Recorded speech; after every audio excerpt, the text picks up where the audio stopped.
Hola, buenos días. Gracias por acompañarnos a un informativo más de Cuidando tu Salud. Agradecemos la presencia del doctor Byron Peñafiel, quien nos informa día a día. El tema que vamos a tratar el día de hoy es sobre el paludismo y el dengue. Buenos días, doctor. Buenos días, Oslendi. Buenos días al público televidente. Como siempre, muy gustoso de estar aquí apoyando el programa, cuidando tu salud. El tema de hoy es muy importante porque los vectores que lo producen existen en nuestro medio y están eh, atacando a nuestra población, no solamente en la área rural, sino también en el área urbana.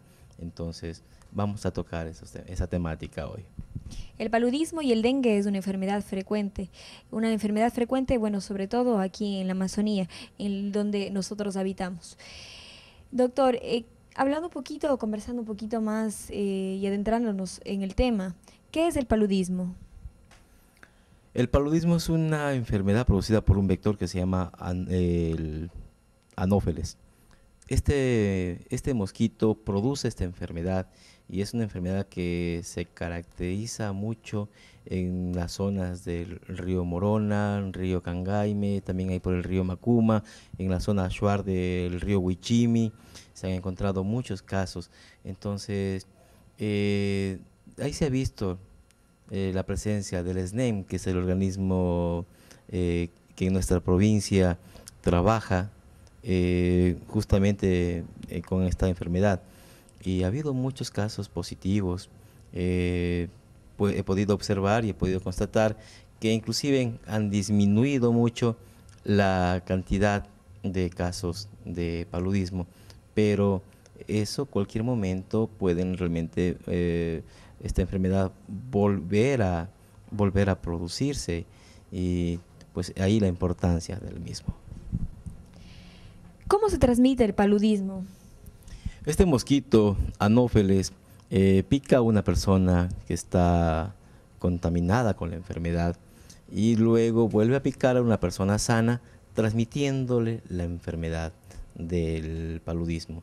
Entonces es muy importante que tengamos en consideración que una persona que está enferma debe dormir bajo toldo, porque este mosquito pica solamente en la noche.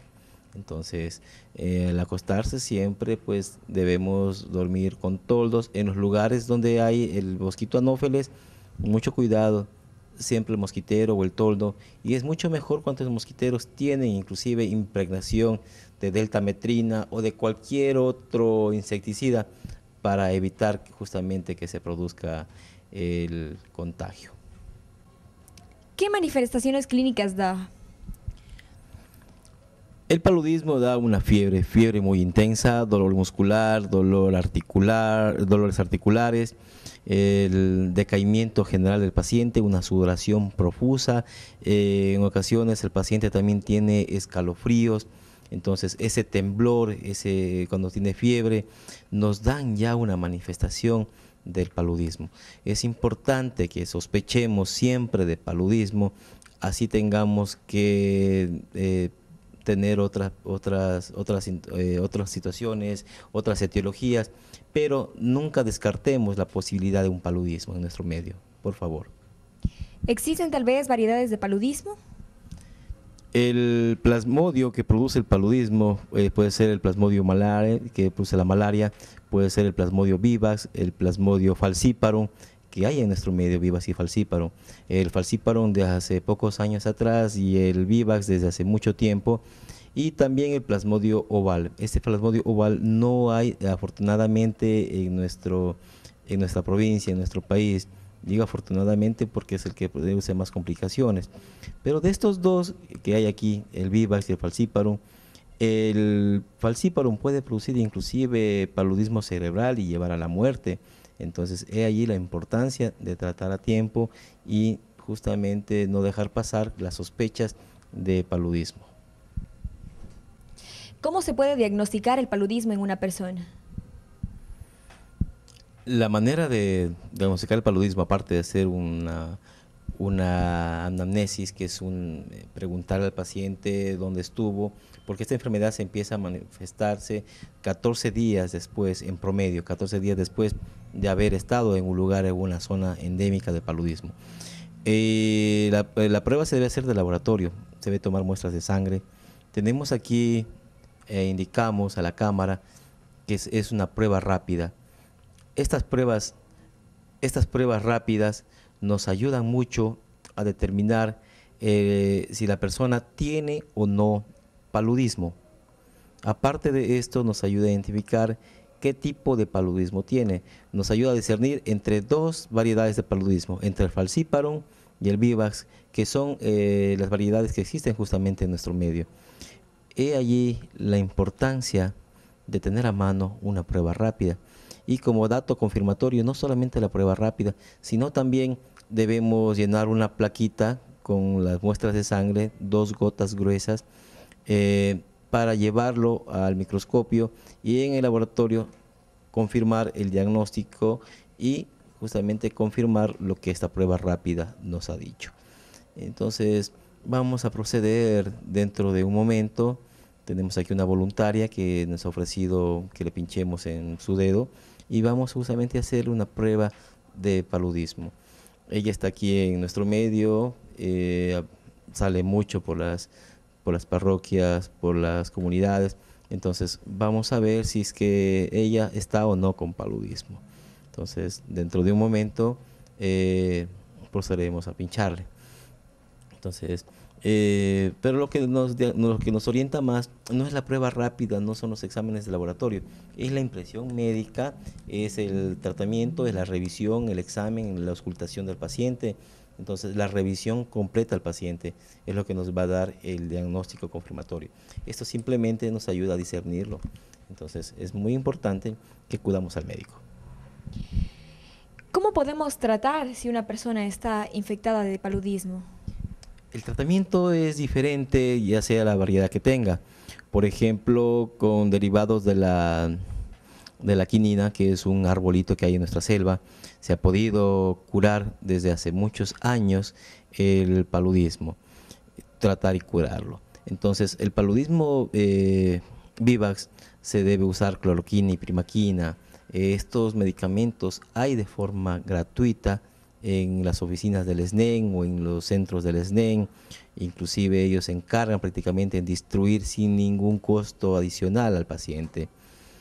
Y el paludismo oval, en cambio, es un poquito, perdón, el paludismo oval no tenemos en nuestro medio, pero el falciparum, sí, el falciparum nos llegó por la frontera sur, nos importamos del Perú, este paludismo falciparum.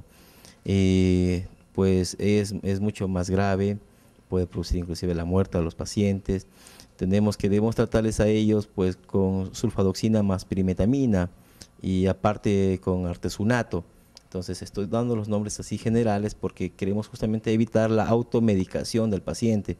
Entonces el tratamiento va a ser diferente y lo importante es que vayan donde el médico para que les ayude a tratarles, les ayude quizás a salvar su vida. Por sobre todo. Doctor, una inquietud. ¿Los síntomas del paludismo se sienten inmediatamente? El mosquito a usted le puede inocular la enfermedad, pero usted empieza a sentir los síntomas a los 10, 12, 14 días después de haber estado en la zona endémica, después de haber recibido esa picadura del vector. ¿Cómo se puede evitar o qué se puede hacer para evitar el contagio del mismo? Para evitar tener paludismo tenemos pues que actuar todos como barrio, como comunidad, de muy diferentes maneras. Primero que nada, en familia debemos dormir bajo toldo. Una persona que está con paludismo debe estar en toldo, bajo toldo, o mosquitero. Si no tiene mosquiteros impregnados con deltametrina, que es un insecticida que vienen impregnados en algunos mosquiteros, debemos pues usar cualquier insecticida en los mosquiteros, en los toldos, para evitar que el mosquito pueda seguir transmitiendo la enfermedad o transmitirla a un miembro de su familia. Entonces la persona que está con paludismo, no es que ya está con paludismo, ya no importa que le pique. La persona que está con paludismo, por sobre todo, debe estar bajo toldo para que no contagie al resto.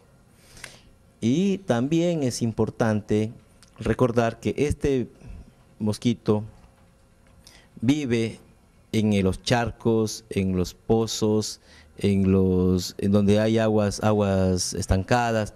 Entonces es importante hacer canales, drenar esas aguas. En